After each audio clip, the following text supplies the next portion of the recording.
Imagine waking up tomorrow and realizing that nobody needs to physically force you to obey. Nobody is standing outside your house. You simply know what you are supposed to say, what you should avoid saying, and which rules you should never question.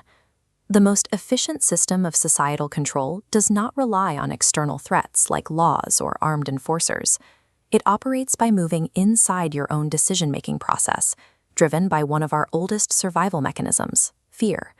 When fear becomes a constant background noise in everyday life, it builds an invisible architecture around our choices. It is a system specifically designed to bypass our rational thought and mandate compliance. A structure of power does not need to punish every violation if the people inside it believe the cost of stepping out of line is too high. Eventually, a population regulates itself, choosing silence and conformity simply because thinking independently feels too dangerous. To understand how this works, we have to look at our biology.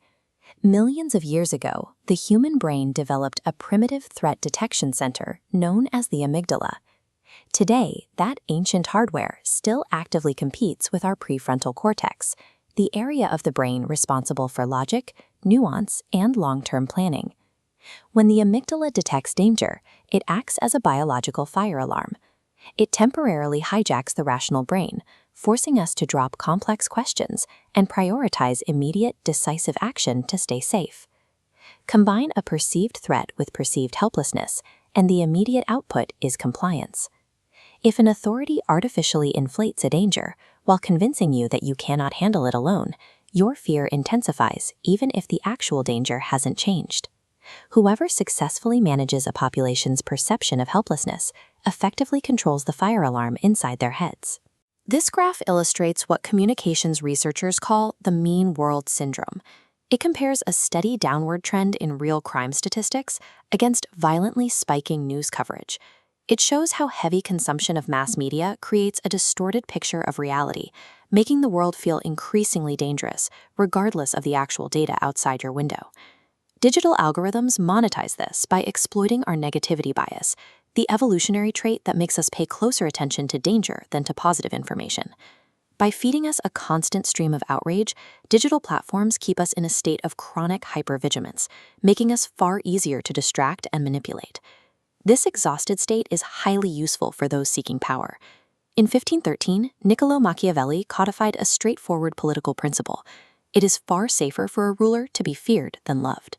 Throughout history, authoritarian leaders have applied this by manufacturing or exaggerating existential threats, like foreign invaders or economic collapse. They deploy a predictable protector narrative. First comes the danger, then the uncertainty, and finally the promise that only the state can keep you safe. Psychologists refer to this as terror management theory.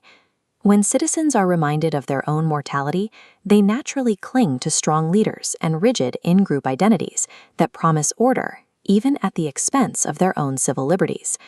Under the right amount of pressure, the loss of freedom stops feeling like a penalty. It becomes a product that terrified citizens actively demand. This mechanism is deeply embedded in the commercial world as well. Humans possess a built-in loss bias, weighing potential losses far more heavily than equivalent gains. Entire industries build their marketing around the threat of losing your health, your money, or your social standing. This vintage Listerine advertisement shows exactly how artificial vulnerabilities are engineered.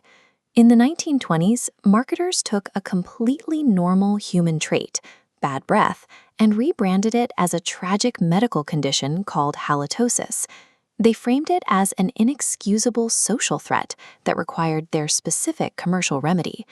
By manufacturing anxieties like the fear of missing out, the fear of aging, or the fear of financial ruin, modern consumer culture ensures a constant demand for products pitched as instant cures for our insecurity.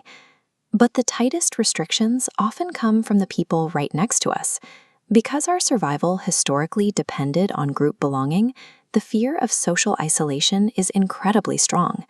This creates the spiral of silence, a phenomenon where individuals publicly agree with positions they privately doubt, simply to avoid being ostracized by their peers. The ultimate victory of fear-based control is not a dictator issuing orders from above. It is a self-policing society where citizens monitor and silence each other, acting as their own wardens.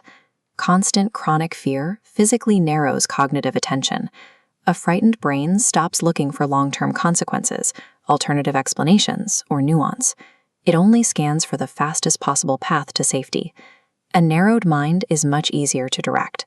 When complexity requires too much cognitive effort, populations become willing to accept a simple villain, a simple solution, and a simple authority to follow.